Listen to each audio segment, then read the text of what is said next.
Can you still remember your very first homeroom teacher, your very first boss, your very first boyfriend or girlfriend, or even the person who gave you your name? If we say Wukong has a bad memory, or intentionally forgets his havoc in the heavenly palace, he still tells Tathagata that he learned his skills through apprenticeship, not self-study. He sought a master to learn profound skills and practiced many methods for longevity and transformation. He was suppressed for 500 years. He still remembers that Guanyin Bodhisattva came to find the scripture seeker. This shows how good Wukong's memory is. However, he completely forgets about his initial master, Patriarch Bodhi, and even goes so far as to add that he worshipped Buddha in the West. Yet, throughout the first 34 chapters, Wukong never openly or descriptively worshipped Tathagata. After Tathagata subdued Wukong with his palm, there was no scene of kneeling or worshipping. So is it possible? Is it possible that Patriarch Bodhi and Tathagata could actually be the same person? Wukong might have known this and thus directly referred to Tathagata as the true form of Patriarch Bodhi. Is this photo of you? Is it me? Yes. I was very thin back then. We must return to the original text of Journey to the West to find the answer. Many who analyze Journey to the West like to use traditional Buddhist figures like Subhuti to define Patriarch Bodhi, simply equating him with Subhuti. This is based on the Diamond and Avatamsaka Sutras. Some go even further, using characters from the neighboring novel Investiture of the Gods. They claim that the Western two saints, Junti Taoist and Jieyin Taoist, who are brothers, make Tathagata Wukong's senior uncle. Others cling to the Taoist image of Patriarch Bodhi, saying that he clearly taught Wukong Taoist doctrines, and that Bodhi integrates the three teachings into a cohesive whole. But Tathagata? He only understands Mahayana Buddhism. How could he be related to Tathagata? In fact, those who hold these three views overlook the mythological system of Journey to the West, which I mentioned at the beginning, is very different from traditional Buddhist and Taoist systems.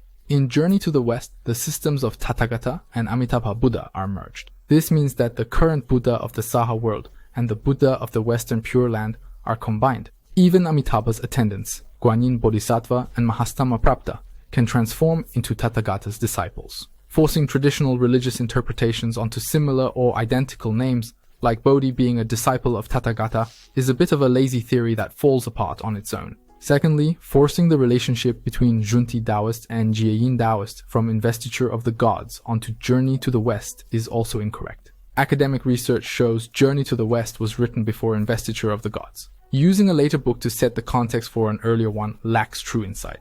The third view, that Patriarch Bodhi taught Wukong Taoist doctrines and that Bodhi integrates the three teachings, while Tathagata only understands Mahayana Buddhism, is also incorrect. In the second chapter of the original text, Patriarch Bodhi speaks of the profound teachings of the three teachings and the myriad methods. In chapter 8, Tathagata explains the origins of the Ulambana festival and discusses the profound points of the three teachings. When Tathagata speaks, he elaborates on the great Dharma and promotes the true fruit, discussing the profound points of the three teachings and 5 aggregates. A closer look reveals that the author was aware of, or had read, the Surangama Sutra, using its concepts of true mind and deluded mind to explain the two minds. This is not just random talk. Moreover, Tathagata not only has a deep understanding of Buddhism, but also possesses a comprehensive knowledge of Taoism. In the 58th chapter, Tathagata teaches the Buddhas about the Taoist classic Taisheng Shengshuan, discussing disaster prevention and life protection. Speaking of Taoist classics in front of the Buddhas, also shows that Tathagata can integrate the three teachings. Although Patriarch Bodhi appears to wear the cloak of the three teachings,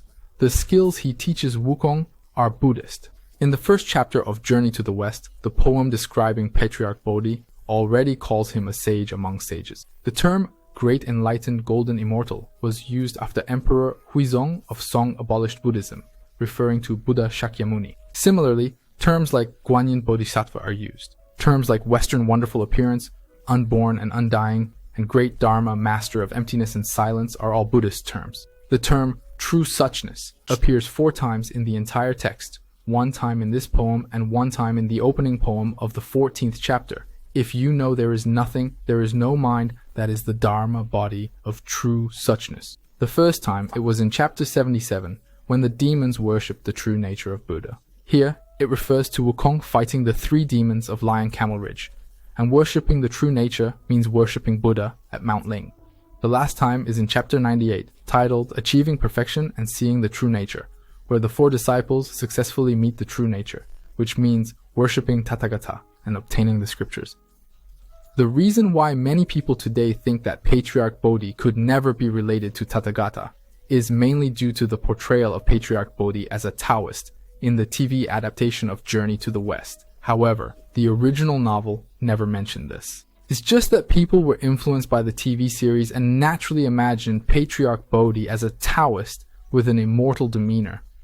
Is this photo of you? Yes, it is. Really? Yes. I was very thin back then. So if the above reasoning is true, Wukong's teacher, Bodhi, is actually Tathagata. We need to address a few key issues. 1. The mystery of Tathagata transforming into Patriarch Bodhi to teach Wukong skills but then ruthlessly driving him away. 2. Tathagata suppressing Wukong under the 5 Elements Mountain. 3. Tathagata's handling in the True and False Monkey King chapter. Explaining these 3 issues will lead to Black Myth, Wukong's main storyline. Then, the reason why the great sage equal to heaven and many Buddhas were annihilated in player versus 1 can be clarified. Let me explain one by one. First, the mystery of Tathagata transforming into Bodhi and driving Wukong away. Why did Tathagata use another identity to teach Wukong? And then, because Wukong turned into a pine tree, ruthlessly drive him away. The mystery of the transformation is easy to explain. We know that Tathagata has the ability to know the past and future. In Journey to the West, Bodhi clearly pointed out that after learning skills, Wukong would definitely cause trouble and strictly warned Wukong not to implicate him. These words were very serious. Why was he so fond of Wukong before, but then suddenly wanted to sever all ties? The reason is simple. Later, we see Wukong disrupting the Peach Banquet, causing havoc in the Heavenly Palace, and even wanting to overthrow the Jade Emperor. If people knew Sun Wukong's master was responsible, they'd say the father is to blame if the son isn't taught well, and the master is to blame if the teaching isn't strict. If this master-disciple relationship was made public, Tathagata and the other Buddhas would have to bear the responsibility and suffer the consequences which they couldn't accept. Since they couldn't accept it, why did they hastily drive Wukong away? Some believe Wukong had already learned the skills, and this was just an excuse to send him back to Flower Fruit Mountain. Others think Bodhi, who is Tathagata, knew Wukong would later cause havoc in the Heavenly Palace, and wanted him to weaken its power for his own benefit. The real reason for hastily driving Wukong away is actually quite simple. The time of Wukong's death had arrived. We know that the fundamental reason why Wukong came to learn various skills was to master the art of immortality. After successfully learning it, did Wukong truly become immortal? No. The original novel tells us the answer. The Underworld's officials came to take Sun Wukong's soul according to the Book of Life and Death. According to the book, Sun Wukong, the Stone Monkey of Heaven, had a lifespan of 342 years. If we examine the novel's timeline, it says Wukong enjoyed himself with the monkeys at Flower Fruit Mountain for 300 to 500 years, an approximate number. Let's take the lower number of 300 years. Then Wukong left Flower Fruit Mountain to learn the art of immortality, spending 8 to 9 years in the southern continent and 6 to 7 years learning skills in the Cave of the 3 Stars in the Rhino continent. Later, Bodhi taught Wukong at midnight, and after 3 more years, he learned the 72 transformations. The entire journey of apprenticeship and learning skills spanned 3 continents and took 20 to 30 years. By this time, Wukong's age had reached at least 330 years. After learning skills, Wukong returned to subdue demons, seek treasures in the Dragon Palace, and enjoy himself for another 10 years. Sure enough, on his 342nd birthday, 2 underworld officials came with a document to take Wukong's soul to the underworld. So, the original novel is extremely meticulous and cleverly designed, showcasing a great deal of thought and precision. When Wukong transformed himself into a pine tree, he was driven away because in traditional Chinese culture, pine and cypress trees are symbols of longevity. This transformation into a pine tree served as a reminder to Bodhi that Wukong's time was approaching. The symbolism of the pine tree in this context made it clear that Wukong's presence was no longer welcome. If he let Wukong's soul be taken while he was with Bodhi, given Wukong's nature, he would not only cause havoc in the underworld, but also implicate Bodhi. So here,